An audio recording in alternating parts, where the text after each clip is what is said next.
everybody. So, firstly, thank you for the birthday messages. And I see the first person who joined is Unique971. Hello, Unique971. So, I'm going to speak in English. Posso anche parlare un po' di italiano. Je peux parler aussi un petit peu de français. Et podemos hablar también español. But I'm in a car, and I'm going for a very short break.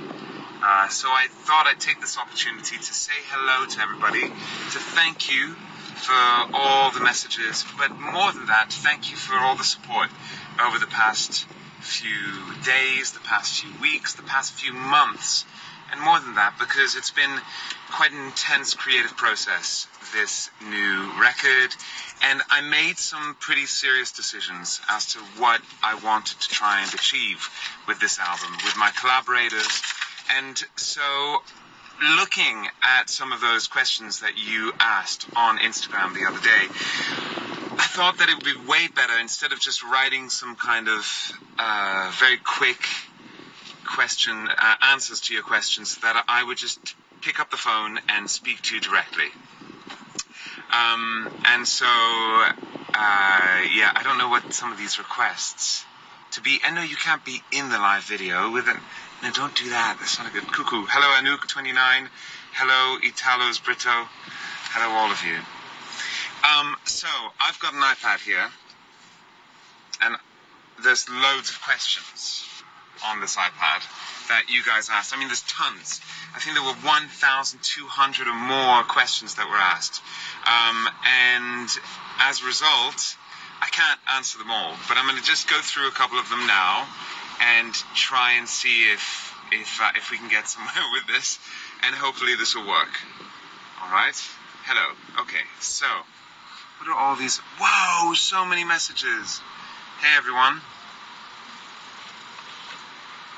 Whoa, sorry, I'm just reading all these. Thank you for the birthday messages. Gracias. C'est parti pour rien comprendre pendant le live, fans de Mikachu. Eh ben, ça va être surtout plutôt en anglais. Mais merci pour les oh my God, there's so many messages. I don't know what to do with these. Okay, so the first question that I wanted to answer was the one about all the theories on Twitter, and actually that was written by Wolf's Child. So Wolf's Child, I like that name, by the way. It makes me think of that amazing character in Glow, who's my favorite character on the TV show. I don't know if you've seen Glow, but I like it. And there's the one girl that's a wolf, and then she, or whatever, I'm not going to ruin it. And we're not talking about Glow, we're talking about Tiny Love. Yeah, I have seen some of those. I have seen a lot of those theories. I saw one written in particular by a Chinese fan who had written quite a serious and quite in-depth analysis of the video. Listen, there's a lot of truth in a lot of those theories. And the reason why, let's talk about the video as a whole. The video is made by a director that I admire a lot called Wiz. Wiz has made some amazing videos. And he has done stuff for Kasabian, for Oasis, for loads of different artists. But what makes Wiz different, and the reason why it was so exciting to take a song like Tiny Love and make it with Wiz, was because Wiz has this manifesto, this idea that he doesn't want to make promo music videos. He wants to make experimental films with music. So that really caught my attention. I saw him saying that in an interview, and he really means it. It's not fake. There's nothing jaded about what he's making. There's nothing kind of, oh well, we'll just get away with it. And often in music videos, there is a little bit of that goes on. And as you know, I'm a stickler for detail. I love detail, and I love thought, and I love intention. I think that the amount of work and time that goes into a 3-minute or 4-minute piece of music, that journey can be years. So why shouldn't the video also be super loaded, supercharged with emotion, with theory, with ideas? And that's what Wiz wanted to do. So he had a reflection on the video that was completely his own. But the weirdest part of it was that in a lot of his original ideas that he had, after just hearing the song, he guessed so many things about the song. There are many different things loaded into this one song. It's not as simple as just a love song, and it's not sweet like a love song can be, and it's not a heartbreak song simply either. It's a journey. And in the video, there's a lot of references to different parts of that journey. Of course, there's a physical connection between me and the woman in it, who's actually called Ronke, and she's an amazing woman, and she's from Brighton, and it was really a pleasure to do this with her, and it was not easy for her in any way whatsoever. It was a real challenge for her, but also for me. But Ronke has this amazing physical connection with me, but also there is another side of it. There's a kind of platonic love that's suggested as well. So on one hand, it's a physical connection, it's a physical love, and on the other hand, it could be even maternal. So you've got all these different links. And she's a strong woman who also shows her tenderness in this video. So it's about strength, it's about weakness, it's about love, it's about resentment, it's about feeling trapped, it's about being set free. It's about the confrontation of all the different things that you have to confront in life, and how love plays a part in that, how it actually gives you a path. So that's why I decided to make that video. And so as far as the theories on Twitter are concerned, I hope that answers some of the questions. I'm not going to pin it down to one thing. I don't want to. But yes, a lot of those theories are correct.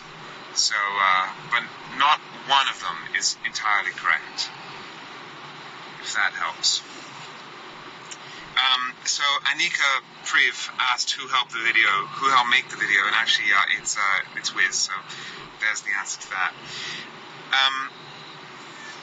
Mayo Lini has a question. As a tall man, what was it like seeing yourself small in the video? Yeah, I walk funny. I don't walk funny, but I have, as I'm tall, because I'm 6'4", a lot of people who are tall will tell you that they often don't hold themselves up like other people do, because you just want to be a little bit shorter. It's funny because they say that when you're short you want to be a bit taller, but when you're tall you just want to be a little bit shorter. It's just a very strange thing. And I really, it was amazing to confront that, to let go of that idea of being tall. And it's funny because the video is not really about a tall person and a short person. It goes way beyond that. It's just a mechanism. It's just something that's part of the video. It's not everything. As far as the clothes are concerned, because that's also one of her questions, well, it's a mixture. There's some vintage clothes in there. There's some great young designers as well. There's one designer that we're really having fun working with that my sister Paloma found, Stefano Perotti, who is, I think they're based between Berlin and New York, and he's an amazing designer who makes very cool clothes. That amazing blue suit that I wear when I'm on the phone is his.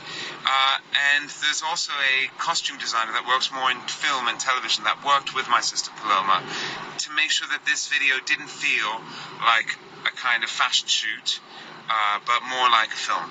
And that's a different type of styling. Did I put any secret messages? And this is from Irame TP. Yes, there's a lot of them. A huge amount. Many, many details. But Wiz also did. Wiz put a lot of things in there.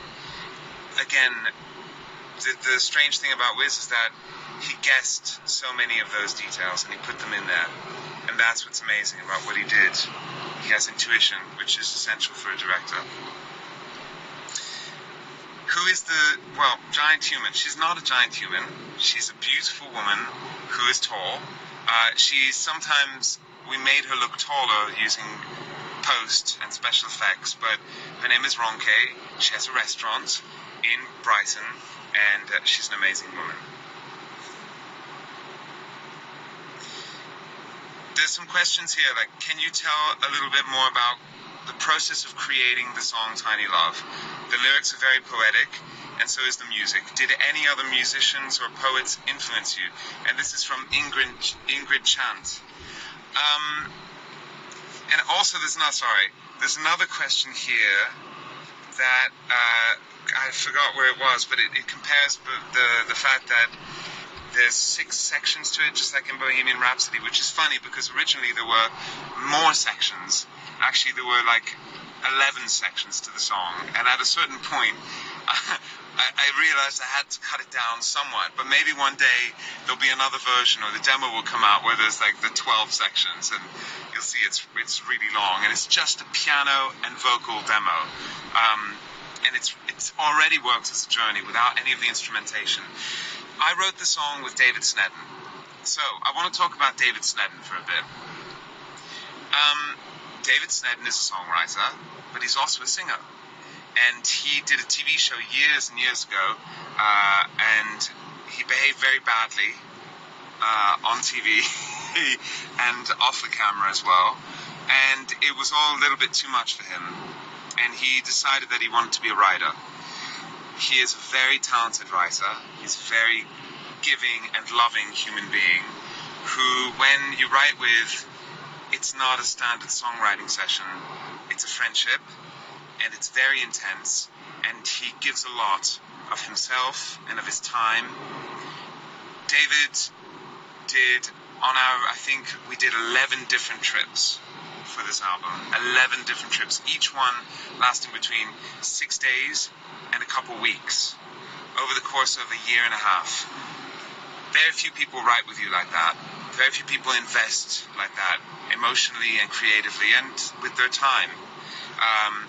So David and I would write every single day, and all we would do is just sit there drinking coffee in the morning and writing songs in a studio that I built for the purpose. I built a studio for me and for David in my house in Florida, in Miami, and that studio was designed to be a very, very, very kind of simple, functioning writing room. I filled it with shelves. And so it's full of shelves, and it's got lots of beautiful furniture, and then I put nothing on the shelves. And the lady, Elizabeth, who helped me design it, she was just like, so now what are we going to put? Some vases, some records? How about some of your discs or awards? And I was like, ugh, that's a horrible idea. The whole point of a studio is that you have shelves, and they've got nothing on them. And she just looked at me just like, this guy's really strange. I mean, he's just spent all this money building shelves and he's putting nothing on them. I was like, no, the songs go on them. And it's true. You keep the shelves empty, you write songs, and you come up with ideas, and they kind of fill that space. You have too much stuff in a room, and you can't fill it. So one of these mornings where I was sitting there towards the beginning of the writing process, and I had this idea of My Name is Michael Holbrook and the Savannah, Georgia connection, which I've spoken about before, which is where my father's from. David actually had this kind of, he said this thing because he had gotten an email from his wife saying, you know, about like something about moving into their new place and all these boxes. And he looked at me in his Scottish accent, and he was just like, do you realize it's just those tiny things that make you realize that you're happy or that you're in love with someone? And I just sat there and I was just like, oh, tiny love. That sounds like a good idea. And just from that, it all clicked into place, and we started to write and write and write. And I got so excited, I realized that this song, the writing process of the song, was making me happy. And I tried to understand why, and I realized it was quite a cathartic moment. Writing a song, instead of writing a formula, writing a landscape and going through this landscape. And this thing happened. I started to make myself happy. Like putting myself in a trance. I started through the writing process. I started to get sweaty. I started to get happy. I started to get high. And it lasted the whole day. and writing section after section, losing our voices, recording as we went with my engineer Beatrice Ortola, who was in the room, who was just kind of trying to hold on, and both of us just got into this manic state writing the song, and every section that followed on one from the other. And so that is why the song was built like that, and it was a kind of medicine, and it worked. And so the version that you hear today is a finalized and a cleaned up version of that original writing day, and a lot of the vocals we hear were even recorded on the writing day. Does this music represent the universe of your album? This is from Helen.lay67. It represents the attitude of the album. It represents this kind of irreverence and this kind of attitude that I took on, which I really assumed, where I was just saying, I'm not going to ask for permission. I really want to make music and make videos where I'm completely honest and I lay it all out on the table. No filters, no protection mechanism. But it doesn't mean that every song sounds like this one. I mean, the next song that you're going to hear is extremely romantic, but again, it's what's special about the next one that you'll hear after Tiny Love is that it's just pure melody and affection, and almost kind of like I wanted to make a song as sticky as possible in terms of hook and melody. And I've always had this idea that you can make a record that travels through emotion and also travels through time. Weirdly, that's what I did on my first album. I've never done that since. And I really felt like being free again and writing an album that really just kind of travels as much as possible. And that's what you're going to hear on this album. And it was only by writing in a little studio like that I was able to do that. So separating myself, writing with people that I love, and isolating myself in order to do so.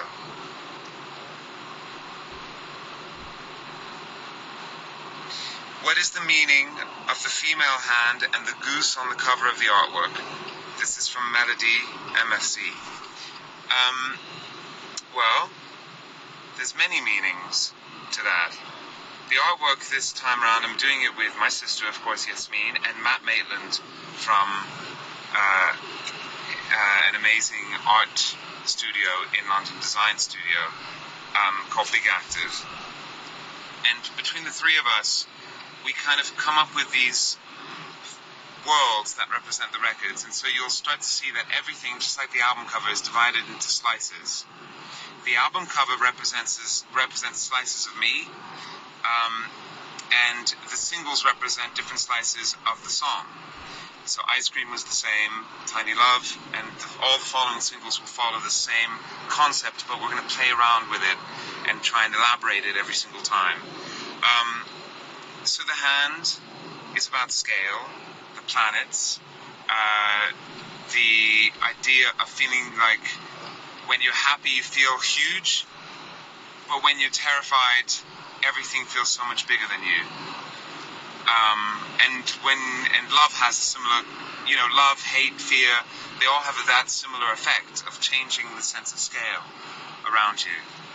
And the goose, well, anybody who really has done the interview research might know the connection with the goose. That's for you to find out, not for me to answer. Some things are best left unanswered. There's a really, really good question. Sorry, I don't know why this is doing this. And it's from, it's from Nupur Sharma. So Nupur Sharma asked, can love ever be tiny? Well, yeah. And why is that a bad thing?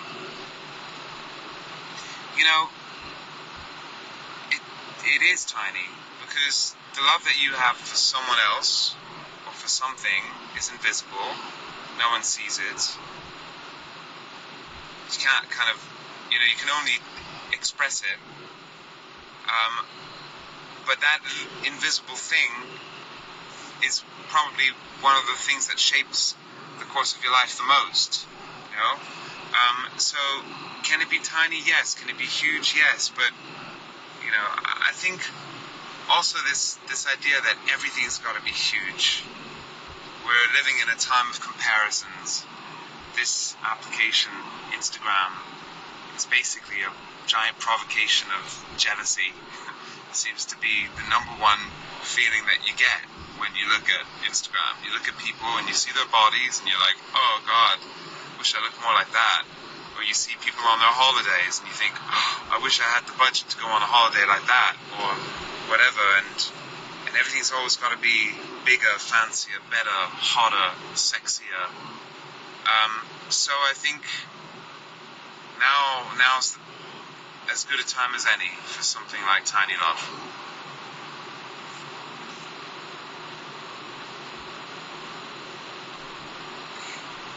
Are you happy that your fans love this new record? From Irene de Nigris. Yes, I am.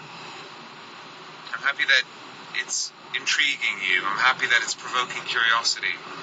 I'm happy that you care enough to want to ask more, want to find out more. And that's really important because, you know, it's just like, you work all this time on music and you want it to engage people, and so yes, I'm very happy and I'm very grateful that I'm able to do this. And as much as I moan about things like Instagram, it also enables me to literally take the mouthpiece, take the microphone in my own hand and tell you things with my own words.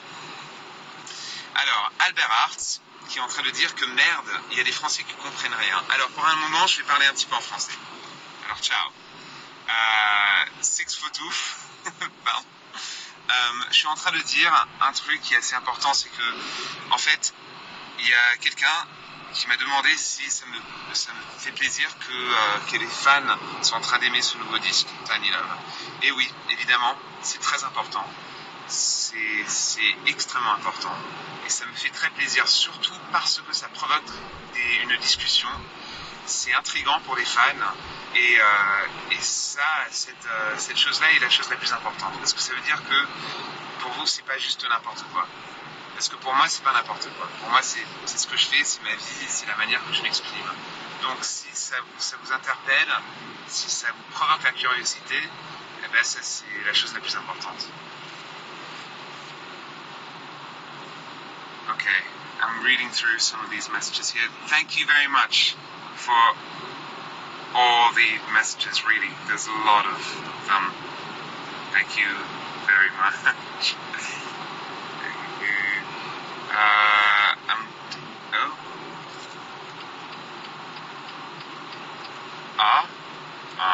So I'm going to rest.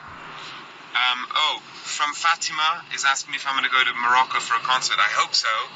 There's none planned for this year, but next year I hope so.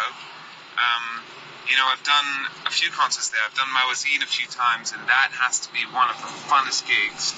So I would be delighted to come back. Of course. It would make me very happy. Any excuse to go to Morocco, I'll take it. So I'm going to rest for a bit, and, well, just for like 2 nights, 3 nights, and then I'm going into rehearsals, and I'm going to be preparing the shows. A show that's going to start off as a musical show, a very intense musical gig, which is the North American section, and then the show will grow and grow and grow, and get bigger as it goes into the tour, which is going to go around Europe. But obviously the bigger arenas have the bigger show, the smaller places can't have that show because it literally won't fit. It's very different, this show. It's actually changed. It's changed because I decided to change it. It's going to be very intense. The idea is that I really want a show that can make you think, can make you laugh, can make you dance like a maniac, but can also provoke a lot of emotion. And so I started doing a lot of housekeeping, cleaning things out. And so realizing kind of what is the most important thing in a gig. Sure, you need spectacle, you need show, you need moments of wow, right? But at the same time, the fundamental thing is that musically, it's as amazing as it possibly can be. And that the moments of spectacle and the musical moments are perfectly aligned.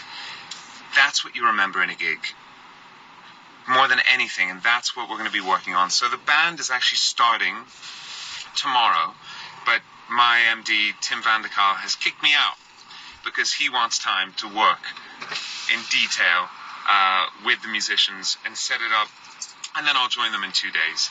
And so, you know, sometimes I just need to get out of the way so that I don't mess it up, because that's sometimes what can happen. 1 second. I'm going to look up these questions.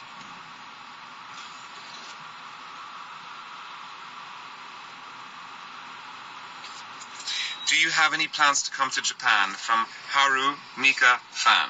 Hello, Haru Mika fan. Why does my face look like it's painted in metal paint?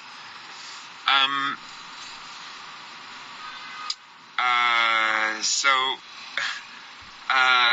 we're at a toll. We're going to pay the toll man. Yes. Yes. A toll. That's a lot of tolls. That's a lot of tolls. What if they do with all that money for the tolls? So I want to come to Japan. I absolutely want to come to Japan. Those shows from the NHK Hall to, all those gigs that we did with Smash in Japan and also in South Korea. So from Japan to South Korea to China, I really want to do more gigs in China. So we are hoping to do those next year. That's the truth. And it's just about coordinating everything, because everything's come at the same time. It was kind of like a bottleneck, you know? Everything from the tour, the album, the singles. But I've realized that after 4 years of not really releasing music and doing lots of other things, which I'm very proud of doing, and I really enjoyed them, but now with music, again, I'm starting to make the turbine turn, and that's really important. And so we want to come and tour in all these places. We want to visit everywhere, from Morocco to, I want to go to Brazil, to China, to Japan, everywhere. But it's just about a matter of time. But now that the wheel is starting to turn, gaining a little bit of momentum, and the world has kind of changed, you know. It's in 5 years, it's a different market. But the one thing that is not changing is touring, and that is so fundamental and important to what I do. So getting the wheel turning so that the wheel can turn fast enough for me to go to all these places that I want to come and go to and visit you all over the place. I'm going to answer a couple more, and then I'm going to stop at a gas station and go to the toilet. Not on Instagram Live. Okay, what else? So, okay. Well, I didn't choose this question. Alex chose this question, but I'll read it anyway. Did you expect Tiny Love to touch base with so many people? Brackets, and make me cry alone at midnight in my room. From Holy Guacamole. It's Ocean. Why do you have such strange names on Instagram? No. I didn't expect it to touch base with people in that way. For me and for my co-writer David, it was a really important song. I've got to tell you, I walked into a couple people's offices and I would play it, even some people that I wanted to work with or who I was considering working with, and some people just got it. They got the song, and others completely didn't get it at all. And that's okay.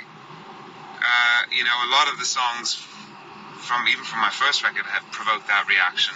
So I'd rather provoke I completely get it or I completely don't get it, it's not for me, those extreme reactions, rather than anything else, in my opinion. So that's okay. It's not the worst thing.